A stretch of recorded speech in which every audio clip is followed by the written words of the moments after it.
이렇게 성님 누구신가를 배웠죠. 성님 누구시라고요? 하나님이시고 영이신 성령이시고 그리고 인격자 성령이시고 내주자 성령이시고 조력자 성령이라고 그랬죠. 쉽게 외우는 방법을 알려드렸죠. 면을 얻었는데 이름이 하영이에요. 그래서 하영이는 뭘 잘해요? 내조를 잘해. 그래서 하영인 내조. 기억하십니까? 손 올려보세요. 첫 번째 성령 누구시라고요? 하나님. 두 번째 영이신 성령님. 세 번째 인격자 성령님. 네 번째 내주자 성령님. 다섯 번째 조력자 성령님. 잘 외우셨습니다. 성령의 사역은 무엇인가 간단히 한번 정리하고 넘어가야겠다 싶습니다. 6-8번 성령의 사역입니다. 성령께서 하시는 사역 중 제일 중요한 게 무엇일까요? 우리의 구원에 관한 문제잖아요. 근데 대부분 사람들은 성령 하면 뭘 떠오르냐면 방언하고 예언하고 뭐 직통계시가 오고 뭐 이런 걸 우리가 성령의 사역이라고 생각하고 귀신 쫓는 거 이렇게 우리가 자꾸 이렇게 이런 쪽으로 치우치는 경향이 있는 것 같습니다. 그러나 정말 성령께서 하실 사역은 중요한 게 뭐냐면 우리 영혼의 구원 사역입니다. 뭐가 제일 중요하다고요? 구원 사역입니다. 그럼 구원받은 우리 성도들에게 있어서 그 다음 중요한 건 무엇일까요? 대부분 성도들은 막 복받고 잘되고 만세 형통하고 이쪽으로 관심이 기울어져 있잖아요. 그러나 그것은 우리 소유의 문제, 의복의 문제고 생명의 문제, 우리 자신의 문제 뭡니까? 그리스도를 닮는 것입니다. 그래서 두 번째 중요한 것은 성화 사역입니다. 우리 이 땅에 잘 먹고 잘 살고 만세 형통하게 관심이 있을지 모르지만은 하나님의 관심은 우리 자신에 있습니다. 그래서 우리가 그리스도를 닮는 인격으로 변화되는 성화 사역에 있다는 것입니다. 세 번째 능력 사역이라고 말씀드렸습니다. 능력 사역. 그럼 능력이 뭐냐? 우리 능력하면 뭐예요? 무슨 귀신 쫓아내는 능력만 생각합니다만은 그것이 아닙니다. 능력에서 중요한 것은 무엇입니까? 우리가 믿음을 잃어버리지 않고 끝까지 주님과 더불어 살아갈 수 있도록 만들어주는 능력이 중요합니다. 그 능력이 첫 번째 뭐가 있을까요? 내 자신이 나를 다스릴 수 있는 능력이 중요합니다. 그리고 어떤 능력이 필요할까요? 세상을 이겨내는 능력이 필요합니다. 세상 유혹이 올지라도 이겨내잖아요. 그 다음에 세 번째 사단의 흑암 세력을 꺾어낼 수 있는 그러한 능력들이 있어야 될 것입니다. 이것이 바로 우리가 필요한 능력 사역입니다. 그 다음에 네 번째 뭡니까? 능력받고 뭐예요? 제 삶을 감당하는 삶을 살잖아요. 이 땅에 발 뻗고 짐 풀고 사는 것이 아니라 우리가 보따리 싸매고 천국 갈 준비하고 사는 거잖아요. 그래서 우리의 삶은 불신자와 다른 것입니다. 우리는 사명을 감당하는 삶을 사는 거예요. 그 사명 감당하도록 성령께서 우리에게 일하시는 것입니다. 그래서 마지막으로 어떻게 합니까? 다섯 번째는 우리를 일마다 때마다 인도에 가시는 인도의 사역을 하고 계십니다. 한번 정리해 보겠습니다. 성령의 첫 번째 사역은 뭐라고요? 구원 사역이 제일 중요하다고 했죠. 두 번째는 뭐예요?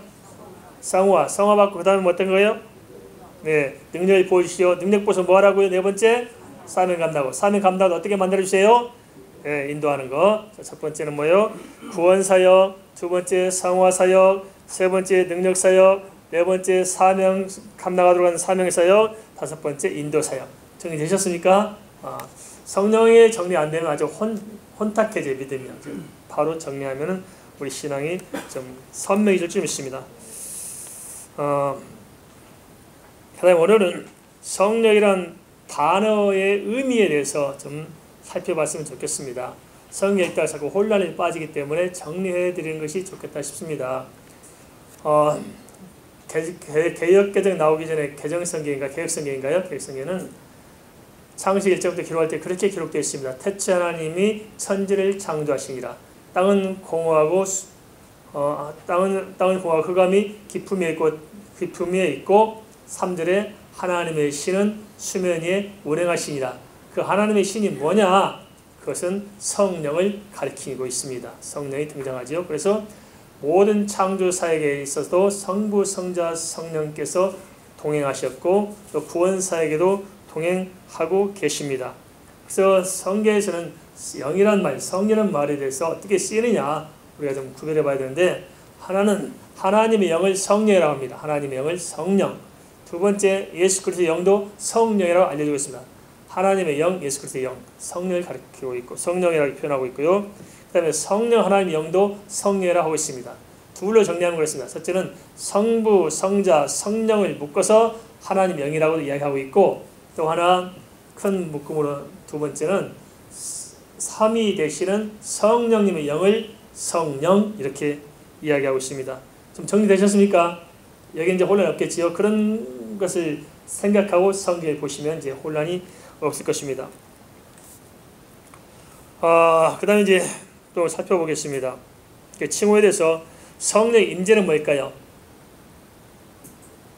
성령의 임재는 성령께서 우리 가운데 찾아오신 것을 임재 그렇습니다. 오순절 성령 역사 속에서 보면 성 임재하셨죠. 그것을 성령의 임재. 임재는 뭐라고요? 찾아오신 것이 임재입니다. 그러면 성령의 내주는 뭘까요? 내주.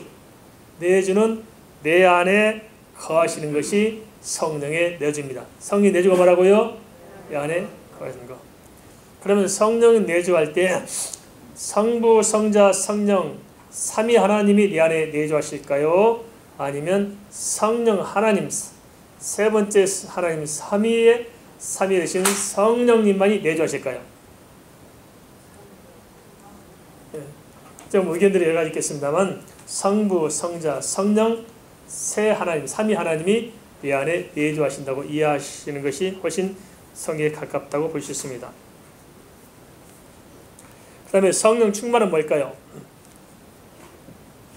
성령 충만, 우리가 성령 받으라는 것은 뭘 이야기해요? 성령 충만을 받으라고 이야기하고 있습니다. 성령 충만이 잘 이해 안 되죠? 뭐가 충만한 것일까요? 혹시 술 마셔보면 손 들어보세요. 술. 한 명도 없어요. 그래가지고 술 마시다가 정신 잃어버린 사람 손 한번 들어보세요. 눈만 말똥말똥하고 아이처 시침 뚝 따시는데 저도 술 마시고 정신 잃어본 적이 한 두세 번 있습니다. 군대 제대할 때 이 사람들이 제대한다 축하한다고 저를 붙들었고 여기서 술을 먹여가지고 얼마나 술을 많이 먹였는지 정신이 안 깨서 제대도 못할 뻔했습니다. 술이 조금 마시면은 내 생각대로 컨트롤되죠. 그럼 완전히 그냥 넉나갈 정도로 많이 마시면 술이 나를 움직여요? 내가 움직여요? 술이 움직여요. 성령 충만은 이와 같습니다. 내가 성령 충만하면 내가 움직여요? 성이 나를 움직여요? 성이 나를 움직인다. 그래서 성령의 충만을 받아야 하는 그 말입니다. 이해되시죠? 술 마셔봐야 알지 이것도. 술 안 마시면 알기는 하겠어요? 술 안 마셔봐도 이해되죠? 또 오늘 그렇다고 또 와서 아이고 오늘 애도 끝나고 또 술 단체 합시다 또.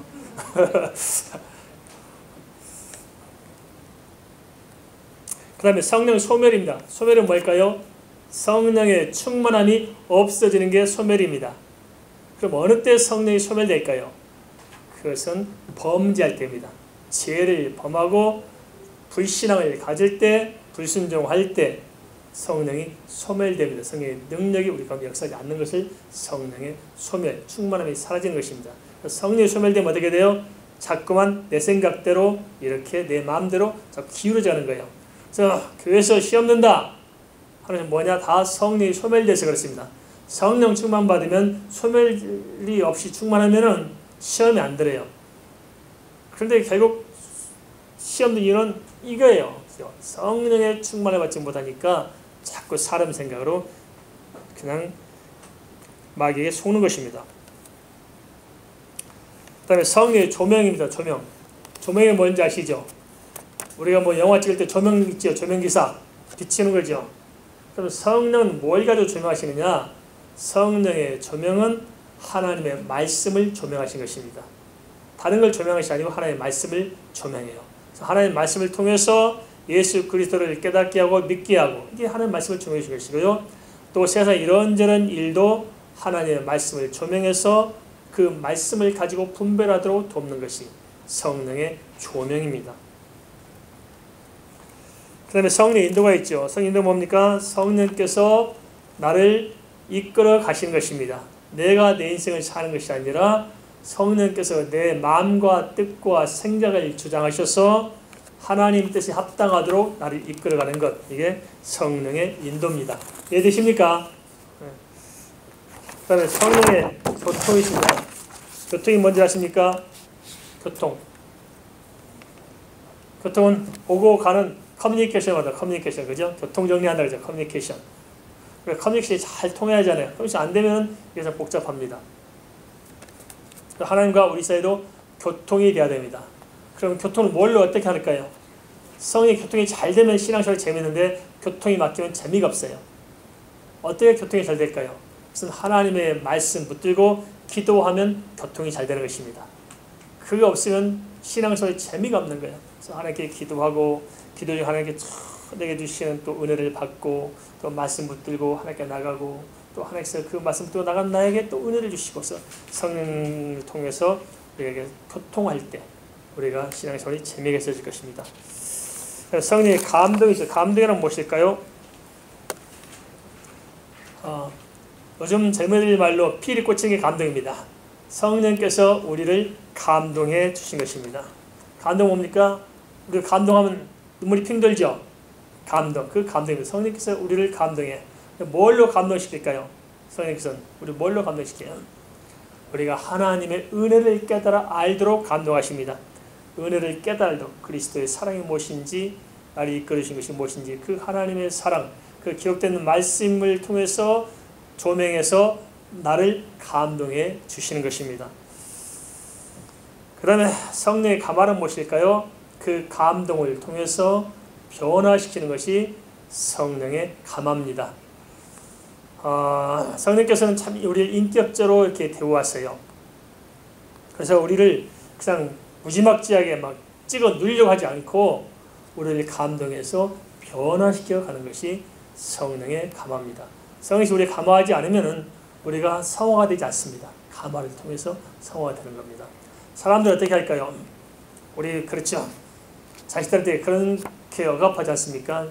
한 번만 더 그러면 너 손목대기를 부러뜨릴 거다. 그렇게 치죠. 뻥뻥 치죠. 그럼 자식들 말 들어 안 들어요? 또 안 들어. 꼬집혀. 그래서 사람을 바꾸는 게 쉽지 않습니다. 교회도 간혹 그렇게 실수하시는 분들이 많아요. 자꾸 지적질한다고 그러잖아요. 이런저런 막 지적하고 뭐 이러라 저러라 간스포츠라는데 바뀌어져요? 안 바뀌어져요? 안 바뀌어져요. 지적해서 절대 안 바뀌어집니다. 교회 시험 드는 경우 대부분 다 그래요. 지적하니까 시험 들어요. 판단하고 지적하고 지적 안 하면 얼마나 좋아요. 근데 지적해서 바뀌지 않더라고요. 부부 사이도 그렇습니다. 제가 집사람한테 이렇게 하고 좀 지적하고 그러면 또 잔소리한다고 그러지 더 오기가 생겨서 절대 그 말 안 들어줘요. 저도 그렇습니다. 아내가 저한테 막 지적하면 오기가 발동해가지고 거꾸로 해. 안 바뀌어요. 왜 안 바뀌게 됐습니다. 그럼 어떻게 해야 되냐? 지적하지 말고 감동해서 사랑으로 녹여야 됩니다. 그래서 박 집사, 김 권사님 힘드시죠? 내가 좀 돈이 좀 생겨서 쓸 데가 없네. 가서 식사 함께 하시라고 좀 챙겨주고 다독거려주고 난 힘들어서 그런 거라고. 그 심정 안다고. 실수하면 누가 있겠어. 괜찮다고. 다 이해한다고. 다독거려주면 그 사랑에 녹아서 지적하지 않아도 더 잘해요. 그죠? 그래 안 그래요? 그러잖아요. 그래 나에게 나도 모르는 뭘 단점, 약점, 나도 모르는 실수가 확 까발리고 막 그걸 공격해 들어오면은 그 공격한 사람 말을 듣고 싶겠어요? 반감이 생겨요. 반감이 생겨요. 성령께서 그렇게 우리를 변화시킨 것입니다. 알겠습니까? 지적한 것이 아니고 하나님의 말씀으로 제 사랑으로 깨닫게 하시면서 내가 하나님 이러면 안 되지. 스스로 깨닫고 눈물로 회개하게 만들면서 우리를 이렇게 변화시켜 나가는 것입니다. 그 다음에 성령의 역사가 있습니다. 성령 역사 뭡니까? 성령께서 우리를 통해서 일하시는 모든 것이 성령의 역사입니다.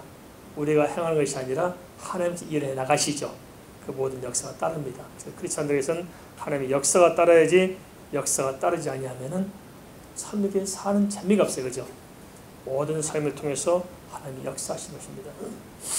그 다음에 성령의 1호가 있습니다. 1호 뭡니까? 성령께서 우리가 이 땅에서 고난 가운데 사는 것을 아실까요? 모르실까요? 아세요. 우리가 예수 믿고 살지만 또 하나님께 기도하지만 고난이 없어져요? 더 생겨요? 더 생겨요. 예수 믿고 살면 고난이 더 생겨요. 영적 싸움이 생기잖아요. 복음의 사명을 감당해야 되니까 마음이 무겁잖아요. 많습니다. 그럴 때 어떻게 성령께서 우리를 아시고 위로하시고 등 들어주고 다독거리신 것입니다. 그 위로가 있기 때문에 우리가 살아갈 수 있잖아요. 일부 예배 때도 이렇게 좀 말씀드렸습니다만은 맨날 하는 소리지만 다시 또 한 소리 또 한 소리 한 번 더 하겠습니다. 뭐 못 들은 분들도 많이 계실 것 같기도 하고요. 저도 성령의 위로가 참 제 가슴을 녹였던 적이 있어요. 평생 잊을 수 없는, 항상 힘들 때마다 제가 되새겨봐요. 그게 있습니다. 결혼하고 나서 정말 이렇게 너무나 가난한 신학생이기 때문에 결혼식 끝나고 집에 올 택시비도 아껴야 될 판국이라서 신랑 신부 결혼식 끝나고 토콘 가지고 시내버스 타고 자 망원동 유수지 밑에 있는 대한민국 제일 싼 방, 아주 냄새 펄펄 나고 창고도 그런 창고 없을 거예요. 마당이 방 천장보다 높아서 햇빛도 안 들어오고 그런 방에 들어와서 이제 그래서 부부로서 이제 삶을 시작했는데 자다 깨보니까 새벽에 되니까 제가 너무 걱정근심 밀려오더라고요. 왜냐하면 결혼하고 아내조차도 직장을 그만두고 와서 이렇게 결혼하게 됐는데 먹고 살 게 없는 거예요. 먹고 살 게 없는 거예요. 저 혼자 살았으면 그냥 혼자라 굶으면 될 텐데 어쩌다가 아내가 있으니까 같이 굶을 생각하니까 너무너무 아찔하더라고요. 그러고 저는 신학교 다녀야 되는지 그때 신학교 1학년밖에 아니었는데 한번 가서 이렇게 미어지고 견딜 수 있는 뭐가 없는 거예요. 이게. 그래서 아주 일어나서 그냥 혼자 일어나서 그냥 바지가랑이 뭐 챙길 여력도 없어가지고 그 상태에서 혼자 그냥 무릎 꿇고 기도하고 있습니다. 제가 하나님 그렇게 기도했어요. 하나님